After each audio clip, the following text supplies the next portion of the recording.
One of the problems in cooperation and development cooperation over the years has always been that it's been too fractured. Everybody's been doing their own thing, everybody's been having their own dialogue with the beneficiary authorities or the partner government. It's a pain in the neck for the partner government and it risks duplication, contradiction, or things falling between chairs, the orphans of development.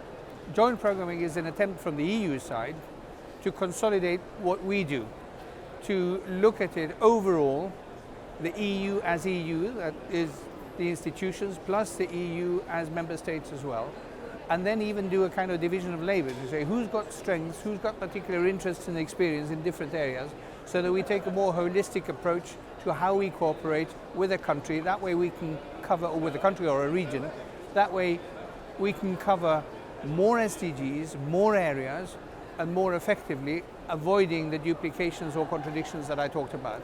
Hopefully this also makes it easier for the host country authorities or other actors in the host country, civil society, interest organizations, business, unions, etc.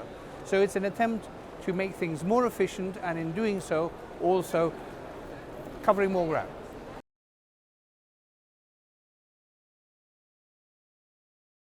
The starting point for joint programming, as for ordinary programming, is country ownership. We're there to support, to accompany, occasionally to encourage, but we're not there to supplant, nor are we there to impose. So it's working with the host country authorities, identifying the priorities, looking at national development plans or sectoral plans, looking at the challenges, long-term, short-term, broad, narrow and specific, and then looking at what do we have in the EU as elements that can contribute to that. It's also a way of sharing more information between ourselves, information about what we're doing, information about our different needs assessments or policy assessments, information on experiences, what works, what doesn't work, and therefore also starting an internal dialogue which hopefully will generate better practices and more effective cooperation with our partners.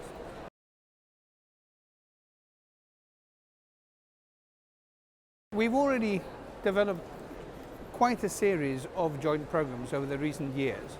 We want to multiply that. We want to look at and discuss with partner countries and regions their interest, their readiness for this. We identify countries where there is a multiplicity of EU actors.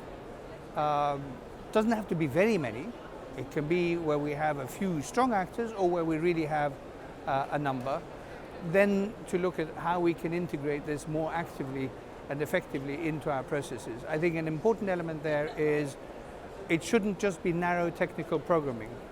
It should gradually be an analysis that is inspired by the broad policy approach of the UN Agenda 2030, so that we look at all different dimensions and then see how we situate our cooperation, which inevitably cannot cover every area. How do we best situate that cooperation in the overall perspective and the overall ambitions of Agenda 2030?